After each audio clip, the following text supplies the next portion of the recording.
यह प्रश्न गीता के गहन ज्ञान को छूता है।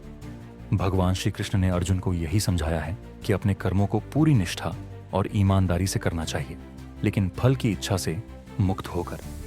यह मार्ग निष्काम कर्म योग कहलाता है। इसका अर्थ यह है कि कर्म करना आपका धर्म है, लेकिन फल पर अधिकार नहीं। भगवान श्री कृष्ण ने कहा है, कर्मण्येवाधिकारस्ते मा फलेषु कदाचन मां कर्मफल हेतुर्भूर्माते संगोस्तु कर्मणि। भगवत गीता अध्याय 2। हे कृष्ण, मैं अपने कर्तव्यों को निभाने में असमंजस महसूस करता हूं। अगर मैं परिश्रम करूं और सही मार्ग पर चलूं, तो क्या मुझे अपने कर्मों के फल की इच्छा नहीं करनी चाहिए? अर्जुन, सुनो, तुम्हारा अधिकार केवल अपने कर्म करने में है, लेकिन उसके फलों की इच्छा पर नहीं।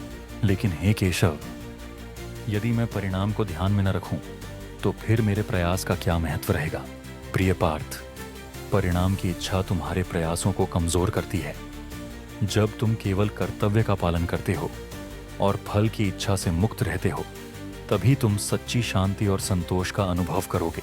तो क्या मैं अपने कर्म करते हुए पूरी तरह निष्काम हो सकता हूं? हाँ अर्जुन, जब तुम अपने कार्य को ईश्वर को समर्पित मानकर करोगे और हर परिस्थिति को स्वीकार करोगे, तभी तुम निष्काम कर्मयोगी बनोगे। यह मार्ग तुम्हें आंतरिक शांति और आत्मिक उन्नति की ओर ले जाएगा। आपकी शिक्षा मेरे भ्रम को दूर करती है। हे माधव, मैं अब अपने कर्तव्य को लगन और बिना किसी इच्छा के पूरा करूंगा।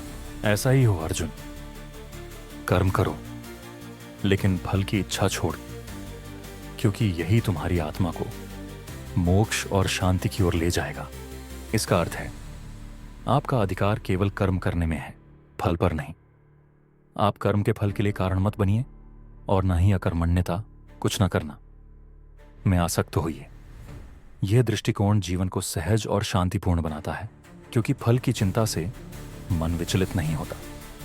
जब आप अपने कार्य को अपना धर्म मानकर करते हैं, तो आप सत्य और न्याय के मार्ग पर चलते हैं और ईश्वर स्वाभाविक रूप से आपके प्रयासों का ध्यान रखते हैं।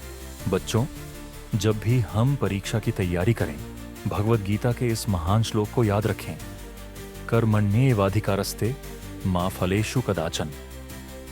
इसका अर्थ है कि हमें अपने प्रयासों पर ध्यान देना चाहिए, परिणाम की चिंता नहीं करनी चाहिए। परीक्षा के दौरान बस अपनी मेहनत और पढ़ाई पर फोकस करें। रिजल्ट के बारे में सोचने से आपका समय और ऊर्जा बर्बाद होती है। याद रखें, आप जितना अच्छा पढ़ेंगे, उतना ही आत्मविश्वास बढ़ेगा। इसलिए पूरी ईमानदारी और लगन से मेहनत करें, क्योंकि सफलता हमेशा उन लोगों को मिलती है जो प्रयास करते हैं और परिणाम की फिक्र छोड़ देते हैं।